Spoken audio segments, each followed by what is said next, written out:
NCERT की नई पाठ्य पुस्तकों में कक्षा 7 की पुस्तकों से मुगल और दिल्ली सल्तनत से संबंधित सभी चैप्टर्स को हटा दिया गया है।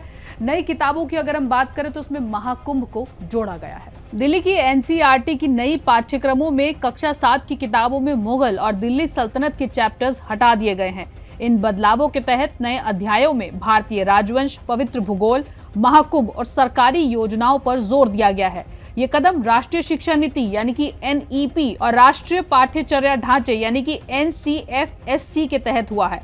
2023 के अनुरूप जो भारतीय परंपराओं, दर्शन, एजुकेशन सिस्टम और स्थानीय संदर्भ पर जोर देते हैं।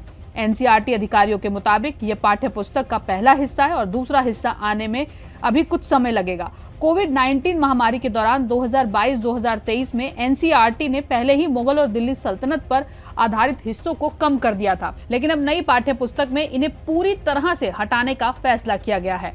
Exploring society India and beyond नाम के सामाजिक विज्ञान की पुस्तक में नए अध्याय यानी कि नए चैप्टर्स शामिल किए गए हैं, जो प्राचीन भारतीय राजवंशों जैसे कि मगध, मौर्य, शुंग और सातवाहन पर केंद्रित है।